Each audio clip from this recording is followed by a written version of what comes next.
আল্লাহ তাআলা যাকে অপছন্দ করেন তাকে অঢেল ধন সম্পদ দান করেন, আর যাকে পছন্দ করেন তাকে দান করেন হিকমা।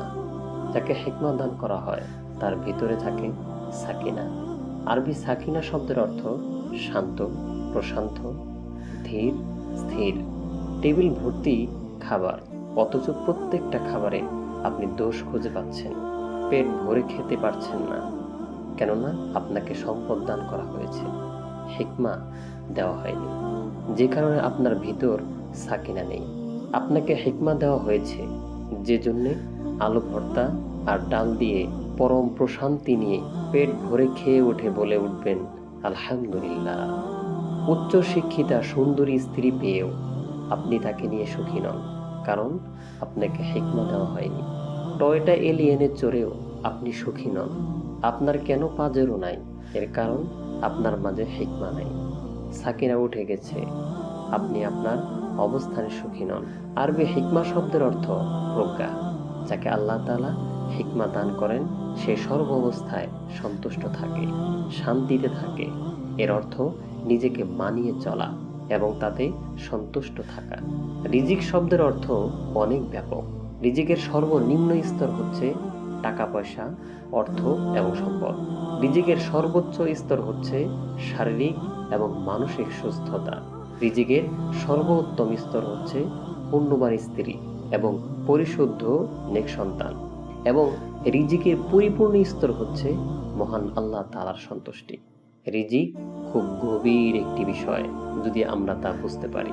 আমি পুরো জীবনে কত টাকা আয় করব সেটা লিখিত, কে আমার জীবনসঙ্গী হবে সেটা লিখিত, কবে কোথায় মারা যাব সেটাও লিখিত, এবং কতটা খাবার ও পানি গ্রহণ করব তাও লিখিত বা নির্দিষ্ট। আশ্চর্যের ব্যাপার হচ্ছে আমি কতগুলো দানা বা ভাত দুনিয়াতে খেয়ে তারপর মারা যাব সেটাও লিখিত। একটি দানাও কম না এবং একটি বেশিও না। ধরুন এটা লিখিত যে আমি সারা জীবনে 1 কোটি টাকা আয় করব, এই সিদ্ধান্ত আল্লাহ তাআলা নিয়েছেন, কিন্তু আমি হালাল উপায়ে আয় করব না হারাম উপায়ে আয় করব এটা সিদ্ধান্ত একান্তই আমার। যদি ধৈর্য ধারণ করি, আল্লাহ তাআলার কাছে চাই, তাহলে হালাল উপায়ে এই 1 কোটি টাকা আয় করেই আমি মারা যাব। আর হারাম উপায়ে হলেও ওই 1 কোটি, নাথিং মোর নাথিং লেস। আমি যেই ফলটি আজকে টেকনামে বসে খাচ্ছি সেটা হয়তো ইতালি কিংবা থাইল্যান্ড থেকে ইম্পোর্ট করা। ওই গাছে যখন মুকুল ধরেছে তখনই নির্ধারিত হয়েছে যে সেটি আমার কাছে পৌঁছাবে। এর মধ্যে কত পাখি এই ফলের উপর বসেছে, কত মানুষ এই ফলটি পাড়তে গেছে, দোকানে অনেকে এই ফলটি নেড়েচেড়ে রেখে গিয়েছে, পছন্দ হয়নি বা কিনে নেয়নি। এই সব ঘটনার কারণ একটাই, ফলটি আমার রিজিকে লিখিত। যতক্ষণ না আমি কিনতে যাচ্ছি ততক্ষণ সেটা ওখানেই থাকবে। এর মধ্যে আমি মারা যেতে পারতাম, অন্য কোথাও চলে যেতে পারতাম, কিন্তু না, রিজিকে যেহেতু লিখিত আমি এই ফলটি না খেয়ে মারা যাব না।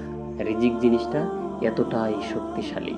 কিংবা যে আত্মীয় কিংবা বন্ধু বান্ধব আমার বাসায় আসছে তারা আসলেই আমার খাবার খাচ্ছে না, এটা তারই রিজিক, শুধুমাত্র আল্লাহ তাআলা আমার মাধ্যমে তার কাছে পৌঁছে দিচ্ছেন। হতে পারে এর মধ্যে আমাদের জন্য মঙ্গল রয়েছে, আলহামদুলিল্লাহ। কেউ কারোটা খাচ্ছে না, যে যার রিজিকের ভাগই খাচ্ছেন। আমরা হালাল না হারাম উপায়ে খাচ্ছি সেটা নির্ভর করছে আমি আল্লাহ তাআলার উপর কতটুকু তাওয়াক্কুল করছি। কেননা আল্লাহ তাআলা বলেন, ওমা মিন দাব্বাতিন ফিল আরদ ইল্লা আলাল্লাহি রিজকুহা ওয়া ইয়ালামু মুস্তাকাররাহা ওয়া মুস্তাওদাআহা কুল্লুন ফি কিতাবিম মুবিন।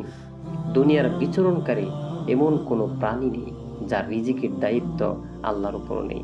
তাদের স্থায়ী এবং অস্থায়ী অবস্থান স্থল সম্পর্কে তিনি অবহিত। সব কিছুই একটি সুস্পষ্ট কিতাবে লেখা আছে।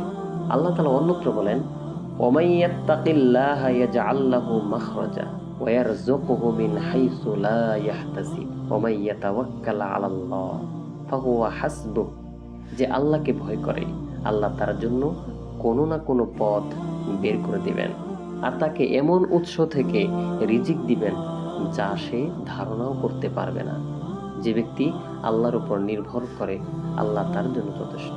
মহান আল্লাহ তাআলা আমাদের সঠিক পথ এবং হালাল ও প্রশস্ত কামাই রোজগার, রিজিক এর ব্যবস্থা করে দিন এবং সকল প্রকার হারাম কামাই, রোজগার ও রিজিক থেকে হেফাজত করুন এবং আমাদের সবাইকে ক্ষমা করুন এবং আমাদের হেফাজত করুন।